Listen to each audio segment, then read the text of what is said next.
Hello students, welcome to my channel. So student, जैसा कि आपके बीए फर्स्ट ईयर के सेकेंड सेमेस्टर में जो आपका मध्यकालीन इतिहास है तो उसकी क्लास मैंने स्टार्ट कर दी है, जिसमें मैं आपकी सभी यूनिट्स को कंप्लीट करवा रही हूँ। तो मैंने आपकी यूनिट नंबर 3 तक पूरा कंप्लीट करवा लिया है और जो आपकी यूनिट नंबर 4 है उसमें मैंने 2 वीडियोस अपलोड कर दी हैं, जिनका लिंक मैं आपको डिस्क्रिप्शन बॉक्स में दे दूंगी। और आज का वीडियो आपके यूनिट नंबर 4 का पार्ट 3 है, जिसमें हम शाहजहां का शासनकाल पढ़ेंगे। स्टूडेंट्स देखिए, जो शाहजहां का शासनकाल की अवधि थी वो 1628 से लेकर 1658 ईस्वी तक थी, यानी इन्होंने इतने तक शासन किया।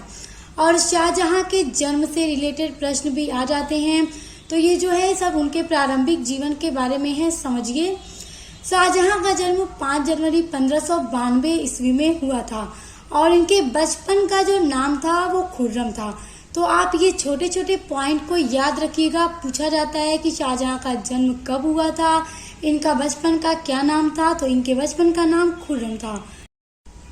शाहजहां तो इनको उपाधि दी गई थी, यानी खुर्रम ने जब दक्षिण पर विजय प्राप्त की थी, अहमदनगर पर विजय प्राप्त की थी, तो इनके पिता जहांगीर खुशी के कारण उनको शाहजहां की उपाधि दे देते हैं। तभी से खुर्रम को शाहजहां के नाम से भी जाना जाता है। खुर्रम के जो पिता थे वो जहांगीर थे और जो खुर्रम की माता थी वो जगत गोसाई थी। शाहजहां का जो राज्याभिषेक है वो 24 फरवरी 1628 ईस्वी में हुआ था और शाहजहां का जो शासन काल था उसको मुगल साम्राज्य का स्वर्ण युग कहा जाता है, क्योंकि शाहजहां के शासन काल में जो लोग थे उस टाइम के दरबारी लोग, सभी लोग बहुत ही शान और शौकत से रहते थे, ठाट बाट से रहते थे और उन्होंने बहुत सारी इमारतों का निर्माण भी कराया था। इसीलिए शाहजहां के शासन काल को मुगल साम्राज्य का स्वर्ण युग कहा जाता है। देखिए सुरेश, एक प्रश्न आपका यहाँ पर बन जाता है, बहुत ही इम्पोर्टेंट प्रश्न है कि किस मुगल बादशाह के समय में मुगल साम्राज्य को स्वर्ण युग कहा जाता था। तो शाहजहां के शासन काल में मुगल साम्राज्य को स्वर्ण युग कहा जाता था। अब बात करते हैं शाहजहां के शिक्षा के बारे में। तो शाहजहां का जो पहला शिक्षक था वो मुल्ला कासिम बेग टाबरिजी था। तो देखिए, इनके पहले शिक्षक का नाम भी याद रखिएगा, मुल्ला कासिम बेग टाबरिजी। लेकिन वो यानी शाहजहां इनसे उतना प्रभावित नहीं होते हैं। शाहजहां प्रभावित होते हैं हकीम अली गिलानी से और शाहजहां ने हकीम अली गिलानी से ही चिकित्सा शास्त्र की शिक्षा को प्राप्त किया। तो प्रश्न आ जाएगा कि शाहजहां ने चिकित्सा शास्त्र की शिक्षा किस शिक्षक से प्राप्त की, तो हकीम अली गिलानी से प्राप्त की। और उसके अलावा शाहजहां ने अपनी दादी रुकैया बेगम से तुर्की की शिक्षा भी पाई, यानी तुर्की भाषा के बारे में उन्होंने अपनी दादी रुकैया बेगम से सीखा। रुकैया बेगम जो अकबर की बीवी थी। अब आ जाते हैं इनके वैवाहिक जीवन पर। इनके वैवाहिक जीवन के बारे में समझिए, क्योंकि हर एक टॉपिक से प्रश्न इम्पोर्टेंट हैं, पूछे जाते हैं एग्जाम में। देखिए, अर्जुमंद बानो बेगम से इनका विवाह 1612 ईस्वी में हुआ था। देखिए स्टूडेंट, जो अर्जुमंद बानो थी, जब इनका विवाह शाहजहां के साथ कराया गया था तब शाहजहां केवल 20 वर्ष के थे और अर्जुमंद बानो 19 वर्ष की थी, यानी बस 1 साल उनसे छोटी थी। और स्टूडेंट्स देखिए, अर्जुमंद बानो ही इनकी सबसे प्रिय बेगम थी और अर्जुमंद बानो को ही इन्होंने मुमताज महल की उपाधि दी थी। अर्जुमंद बानो को ही मुमताज महल के नाम से जाना जाता है। देखिए स्टूडेंट्स, जो अर्जुमंद बानो थी वो नूरजहां के भाई आसिफ खान की बेटी थी। जैसा कि पिछली वीडियो में मैंने आपको नूरजहां के बारे में पढ़ाया है, जब मैंने आपको जहांगीर के शासनकाल के बारे में पढ़ाया था कि नूरजहां जहांगीर की आखिरी बेगम थी और नूरजहां का बड़ा भाई था आसिफ खान। तो अर्जुमंद बानो आसिफ खान की ही पुत्री थी। और देखिए, अर्जुमंद बानो को ही मैंने अभी आपको बताया कि शाहजहां ने मुमताज महल की उपाधि दी थी और उसके अलावा शाहजहां ने इनको मलिकाए जमाने की भी उपाधि दी थी। तो प्रश्न आ सकता है कि अर्जुमंद बानो को शाहजहां ने क्या क्या उपाधियां दी थी। तो पहला मुमताज और दूसरा मलिकाए जमानी की उपाधि दी थी। देखिए स्टूडेंट्स, मुमताज से शाहजहां को कुल 14 बच्चे होते हैं, जिसमें से केवल 7 ही जीवित रहते हैं और 7 बच्चों की मृत्यु हो जाती है।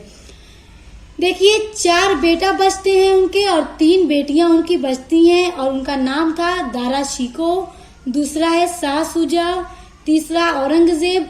औरंगजेब बेटों में तीसरा था, लेकिन ये उनका छठी औलाद थी, यानी छठे नंबर पे औरंगजेब पैदा हुए थे। वो अलग बात है कि 7 की मृत्यु हो गई थी, 7 ही उनकी औलाद बची थी। एक और बेटा था उनका मुराद, यानी दारा शिको, शाह शुजा, औरंगजेब और मुराद शाहजहां के पुत्र थे। और उनकी बेटियों में जहां आरा, रोशन आरा और गौहन आरा इनकी बेटियां थीं। और स्टूडेंट्स देखिए, शाहजहां ने सिर्फ अर्जुमंद बानो से ही विवाह नहीं किया था। शाहजहां की कुल 14 बेगम थी, जिसमें से मुमताज उनकी सबसे प्रिय बेगम थी, जिससे वो सबसे ज्यादा प्रेम करते थे। देखिए 1931 ईस्वी में मुमताज महल की मृत्यु हो गई थी। जब ये अपनी 14वीं संतान को जन्म दे रही थी, उसी टाइम 1931 ईस्वी में इनकी मृत्यु हो गई थी, जिसकी याद में शाहजहां ने ताजमहल का निर्माण कराया। और ताजमहल विश्व के 7 आश्चर्यों में से एक है। शाहजहां एक हिंदू माँ की संतान थे। जैसा कि मैंने आपको बताया कि शाहजहां की माता का नाम जगत गोसाई था और शाहजहां की जो माँ थी वो हिंदू थी। हिंदू माँ की संतान होते हुए भी शाहजहां ने कभी भी किसी हिंदू महिला से शादी नहीं की थी।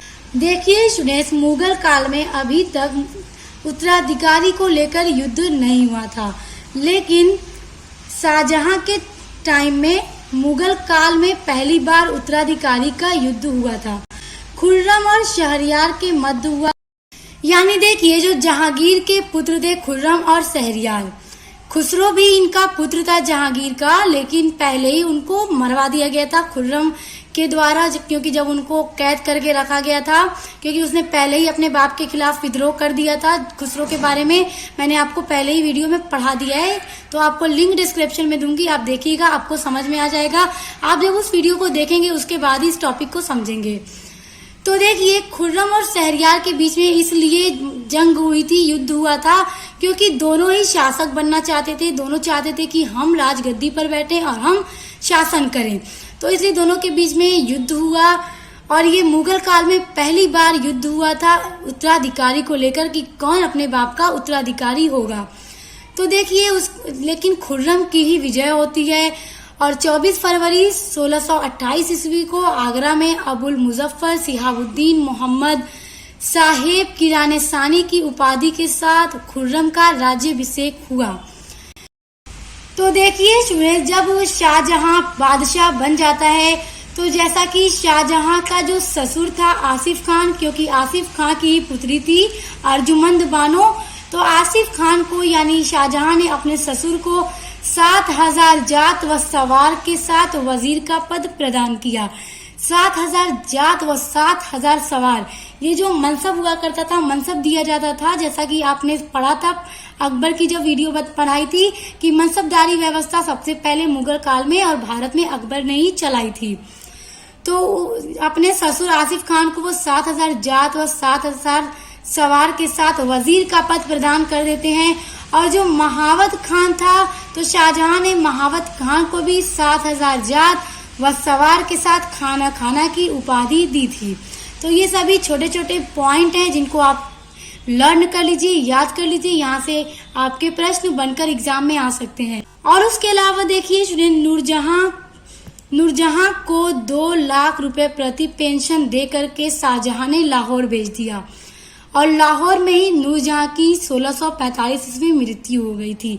स्टूडेंट्स एक बात यहाँ पर और सुन लीजिए, जब नूरजहां की शादी जहांगीर से हुई थी, तो नूरजहां की पहले से ही एक बेटी थी, क्योंकि नूरजहां विधवा थी। तो नूरजहां की जो बेटी का नाम था लाडली बेगम, तो उसका विवाह भी जहांगीर के एक बेटे के साथ होता है। और नूरजहां का जो भाई आसिफ खान था, उनकी बेटी अर्जुमंद बानो का विवाह खुर्रम के साथ होता है। यानी जहांगीर के बेटों के साथ भाई बहनों की बेटियों का विवाह हो जाता है। तो नूरजहां अपने दामाद को शासक बनाना चाहती थी, आसिफ खान अपने दामाद खुर्रम को शासक बनाना चाहता था। तो नूरजहां नहीं चाहती थी कि जो शाहजहां है वो शासक बने, लेकिन शाहजहां ही शासक बनते हैं। तो देखिए इसीलिए शाहजहां ने क्या किया कि नूरजहां को 2 लाख रुपए प्रति पेंशन दे दिया और कहा तुम लाहौर चली जाओ। और लाहौर में ही 1645 ईस्वी में नूरजहां की मृत्यु हो जाती है। अब आपका अगला टॉपिक है शान शौकत। जैसा कि शाहजहां के टाइम पीरियड में लोग बड़े शान शौकत से रहते थे। शाहजहां के शासनकाल में जिनको भी दरबार में बैठने का मौका मिल जाता था तो वो अपने आप को बहुत ही ज्यादा धन्य और अमीर समझता था, यानी वो बहुत ही अपने को बहुत सौभाग्यशाली समझता था जिनको शाहजहां के शासनकाल में उनके दरबार में आने जाने की अनुमति मिलती थी, उनमें बैठने के लिए जगह मिलती थी। और शाहजहां के दरबार में सभी के बैठने के लिए जगह जगह मतलब एकदम फिक्स थी कि किस वजीर को कहाँ बैठना है, किस मंत्री को कहाँ बैठना है, सबकी जगह फिक्स थी।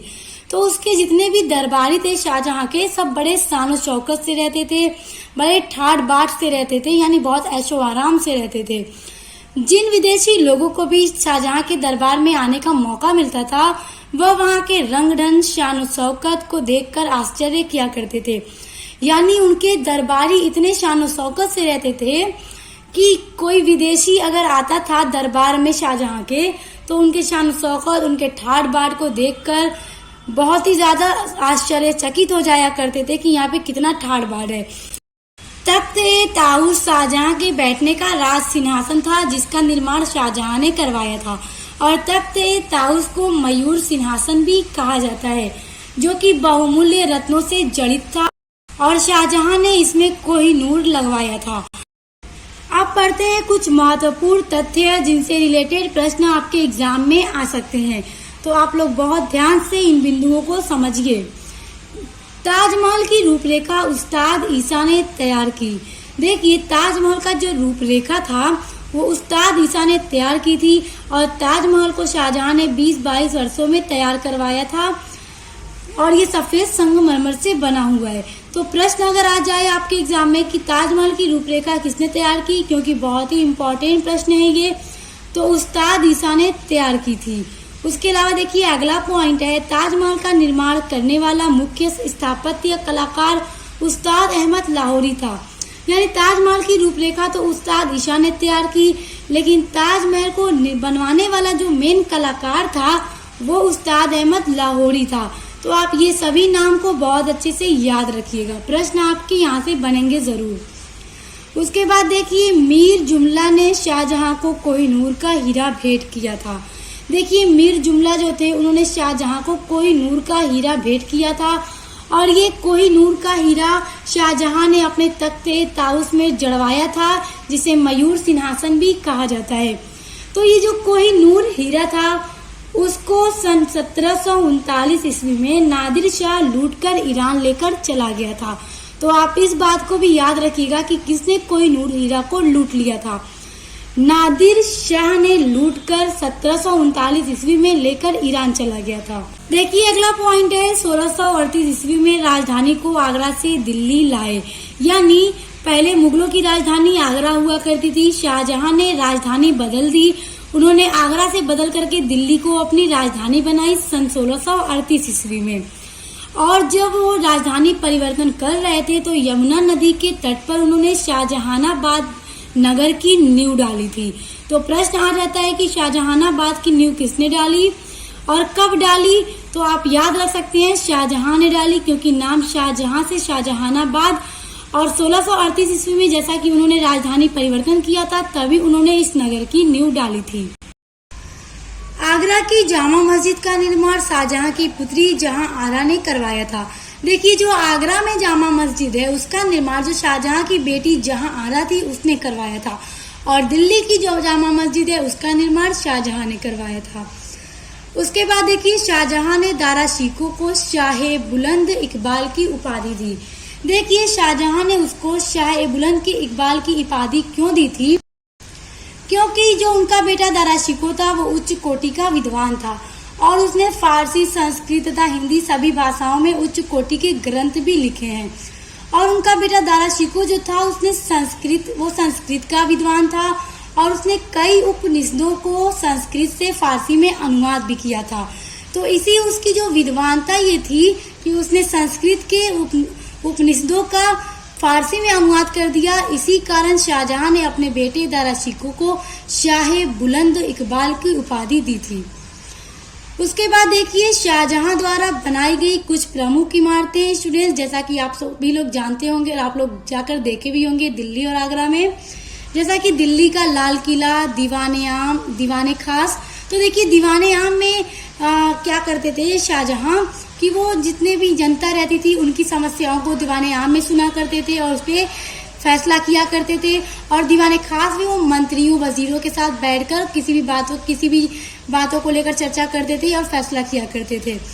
तो दीवाने आम भी उन्होंने बनवाया, दीवाने खास बनवाया। दिल्ली की जामा मस्जिद का भी निर्माण उन्होंने करवाया, जो हमारे भारत की सबसे बड़ी मस्जिद है। आगरा की मोती मस्जिद का निर्माण शाहजहां ने करवाया। उसके अलावा ताजमहल, जिसे देखने के लिए दूर दूर विदेशों से लोग आकर ताजमहल देखते हैं और ये विश्व के 7 आश्चर्यों में से एक है। इसका निर्माण भी शाहजहां ने अपने मुमताज महल की याद में करवाया था। एवं लाहौर का किला स्थित शीश महल आदि ये सभी शाहजहां के द्वारा बनवाई गई प्रमुख इमारतें हैं, जिसे देखने दूर दूर से टूरिस्ट भी आते हैं। और स्टूडेंट, इन सभी इमारतों से आप देख सकते हैं कि शाहजहां की शान शौकत का पता हमें लग ही जाता है, क्योंकि उन्होंने इतनी बड़ी बड़ी इमारतों का निर्माण करवाया था। स्टूडेंट, आपका अगला टॉपिक है उत्तराधिकारी का युद्ध। जैसा कि शाहजहां जब बीमार पड़ गए थे तो उनके सभी बेटों में उत्तराधिकारी का युद्ध छिड़ गया था, यानी सभी भाई आपस में उत्तराधिकारी बनने के लिए लड़ने लगे थे कि वही क्या बनेंगे, बादशाह बनेंगे। तो देखिए यहाँ से आपके प्रश्न आ जाते हैं, एग्जाम में अक्सर पूछ देता है कि शाहजहां के बाद शाहजहां के बेटों में उत्तराधिकारी का युद्ध क्यों छिड़ा और कौन कौन से युद्ध हुए, किन किन बेटों के मध्य हुए। तो ये सभी आज अभी हम पढ़ने वाले हैं। तो देखिए, जब शाहजहां बीमार हो गए थे तो उनका जो बेटा दारा शिकोह था वो सबसे ज्यादा उदार, शिक्षित और सभ्य था। लेकिन वैसे तो शाहजहां के जो चारों बेटे थे सभी बहुत ही ज्यादा बहादुर थे और उनके सभी बेटों के पास अपनी अपनी सेना भी थी और हर बेटा यही चाहता था कि मैं शासक बनूंगा। तो शाहजहां ने अपने बेटे दारा को अपना उत्तराधिकारी चुन लिया था, यानी उन्होंने घोषित कर दिया था कि मेरा बेटा जो दारा शिकोह है वही उत्तराधिकारी बनेगा और शाहजहां के बाद वही शासन करेगा। और यही जो घोषणा थी यही युद्ध का कारण बन जाती है, क्योंकि उनके चारों बेटे ही शासन करना चाहते थे। तो देखिए, इसीलिए उत्तराधिकारी के युद्ध हुए, जिनमें पहला युद्ध था बहादुरपुर का युद्ध, जो बहादुरपुर में लड़ा गया था, इसलिए इस युद्ध को बहादुरपुर युद्ध के नाम से जाना जाता है। और यह युद्ध 24 फरवरी 1658 ईस्वी को लड़ा गया था। तो देखिए, यह युद्ध दारा और शाह शुजा के मध्य हुआ था। शाह शुजा इस युद्ध में पराजित हो गया था, यानी दारा जो था वो बहादुरपुर का युद्ध जीत जाता है और शाह शुजा हार जाता है। उसके बाद देखिए, मुराद और औरंगजेब में संधि हो जाती है 5 सितंबर 1657 ईस्वी में। यानी जो उनका एक बेटा मुराद था और औरंगजेब, ये दोनों आपस में संधि कर लेते हैं। ये कि वो संधि ये करते हैं कि जब हम अगर जीत जाएं तो हम अपने साम्राज्य को आधा आधा बांट लेंगे। उनके बीच यही सोच करके संधि हुई थी। तो इसलिए मुराद की जो सेना थी और औरंगजेब की जो सेना थी, उन दोनों ने अपनी सेना को एक में मिला लिया और उन्होंने सोचा कि अपनी सेना एक करके हम जंग लड़ेंगे और हम जीत जाएंगे। तो देखिए, उसके बाद जो दूसरा उत्तराधिकारी का युद्ध लड़ा गया वो था धर्मत का युद्ध। और धर्मत का युद्ध 15 अप्रैल 1658 ईस्वी में लड़ा गया था। और यह युद्ध औरंगजेब और मुराद की सेना, जैसा कि मैंने आपको बताया, औरंगजेब और मुराद के बीच संधि हो गई थी और इन दोनों की सेना एक में मिल चुकी थी। तो इनकी सेना थी और दारा की सेना थी। और दारा की सेना का नेतृत्व कर रहा था जयवंत सिंह और कासिम खान, यानी दारा की सेना को ये सब नेतृत्व कर रहे थे, सहयोग कर रहे थे। और फिर भी इसमें विजयी हो जाता है औरंगजेब, यानी इस जंग में भी धर्मत के युद्ध को औरंगजेब जीत जाता है और यहीं से दारा शिकोह की जो शक्ति है वो कमजोर होने लगती है। उसके बाद देखिए, सामूगढ़ का युद्ध। जैसा कि ये सामूगढ़ में लड़ा गया था इसलिए इसका नाम सामूगढ़ पड़ा। और धर्मत का जो युद्ध था वो धर्मत नामक स्थान पर लड़ा गया था, इसलिए धर्मत का युद्ध पड़ा। तो देखिए, जैसा कि धर्मत के युद्ध में दारा शिकोह हार जाता है तो वो हार नहीं मानता है, वो सोचता है मैं फिर से जंग करूंगा और खुद को विजयी बनाऊंगा। तो सामूगढ़ का युद्ध 29 मई 1658 ईस्वी में औरंगजेब और दारा के मध्य हुआ था और इस युद्ध में भी दारा पराजित हो गया था और औरंगजेब की विजय हो जाती है। तो इस तरह से आप देख सकते हैं, फिर एक बार औरंगजेब विजयी साबित हो जाते हैं और दारा फिर से कमजोर पड़ जाता है। उसके बाद देखिए जब सामूगढ़ के युद्ध में औरंगजेब जीत जाते हैं तो औरंगजेब ने 8 जून 1658 ईस्वी को आगरा पर अधिकार जमा लेते हैं। यानी आगरा पर औरंगजेब ने 8 जून 1658 ईस्वी में अपना अधिकार जमा लेता है। उसके बाद फिर एक और उत्तराधिकारी का युद्ध होता है, देवराई का युद्ध। और जो देवराई का युद्ध था वो उत्तराधिकारी का अंतिम युद्ध था। इसी के बाद औरंगजेब शासक बन जाते हैं। तो देखिए यह जो युद्ध था वो मार्च 1659 ईस्वी में औरंगजेब और दारा के बीच में हुआ था। दारा की फिर पराजय हो जाती है, जैसा कि दारा धमदत्त के युद्ध में भी, सामूगढ़ के युद्ध में भी और देवराई, तीनों के युद्ध में हार जाता है। और देवराई के युद्ध में तो उसे अपनी जान बचाकर भागना भी पड़ता है और देवराई के युद्ध में भी औरंगजेब की विजय हो जाती है। तो इस तरह से इन तीनों युद्धों को जीतने के बाद औरंगजेब शासक बन जाता है। तो जैसा कि स्टूडेंट्स के जो 4 उत्तराधिकारी के युद्ध हुए थे, तो पहला जो युद्ध था बहादुरपुर का युद्ध, उसमें तो औरंगजेब शामिल ही नहीं था। और उसके बाद जो अंतिम 3 युद्ध होते हैं उन तीनों युद्धों में औरंगजेब जीत जाता है और शासक बन जाता है। तो अब देखिए औरंगजेब का जो राज्याभिषेक था वो 2 बार हुआ था। तो ये भी प्रश्न आ सकता है कि किस मुगल शासक का राज्याभिषेक 2 बार हुआ था। तो औरंगजेब का राज्याभिषेक 2 बार हुआ था। पहली बार तो तब राज्याभिषेक हुआ था जब उसने सामूगढ़ का युद्ध जीत लिया था। तब औरंगजेब ने 8 जून और 1658 ईस्वी को आगरा पर अपना अधिकार जमा लेता है। तब उसका पहला राज्याभिषेक किया जाता है 21 जुलाई 1658 ईस्वी में। तो स्टूडेंट्स देखिए दूसरी बार जो औरंगजेब का राज्याभिषेक हुआ था जब उन्होंने देवराई का युद्ध भी जीत लिया था, तब उनका दूसरी बार जून 1659 ईस्वी में दूसरा राज्याभिषेक किया गया था। तो इनका जो पहला और दूसरा राज्याभिषेक है आप उनकी तिथि को याद रखिएगा। पहला राज्याभिषेक 21 जुलाई 1658 ईस्वी में और दूसरा राज्याभिषेक जून 1659 ईस्वी में। उसके बाद औरंगजेब ने आलमगीर की उपाधि धारण की और आलमगीर की उपाधि धारण करने के बाद क्या है वो बादशाह बनते हैं, जिसमें बादशाह और गाजी की भी उपाधि को जोड़ा गया। यानी पहले तो वो आलमगीर की उपाधि धारण करते हैं और बाद में इसमें बादशाह की भी उपाधि जोड़ी जाती है और गाजी की भी उपाधि जोड़ी जाती है। उसके बाद 1666 ईस्वी में शाहजहां की मृत्यु हो जाती है। सो स्टूडेंट्स देखिए आपके मेडिवल हिस्ट्री का यूनिट नंबर 4 तक पूरा अच्छे से कंप्लीट हो गया। अब नेक्स्ट वीडियो में हम आपका यूनिट नंबर 5 स्टार्ट करेंगे, जिसमें आपको औरंगजेब के बारे में पढ़ना है। और जो भी स्टूडेंट्स अपने 2nd सेमेस्टर में इंग्लिश लिटरेचर पढ़ रहे हैं या तो फिर कार्यालय हिंदी पढ़ रहे हैं या तो फिर सोशियोलॉजी पढ़ रहे हैं, तो आप इन तीनों सब्जेक्ट के लिए भी मेरे चैनल पर एक बार विजिट जरूर कीजिएगा, क्योंकि मैंने इन तीनों सब्जेक्ट की भी पूरी यूनिट्स कंप्लीट करवा दी हैं और साथ ही साथ इम्पोर्टेंट क्वेश्चन आंसर की भी वीडियोस अपलोड की हैं। तो आप उनके लिए एक बार चैनल पर विजिट कीजिए या मेरे चैनल की प्लेलिस्ट को चेक कीजिए, उसमें आपको अपनी हर एक यूनिट पूरी पढ़ने के लिए मिल जाएगी। तो अब मिलते हैं नेक्स्ट वीडियो के साथ।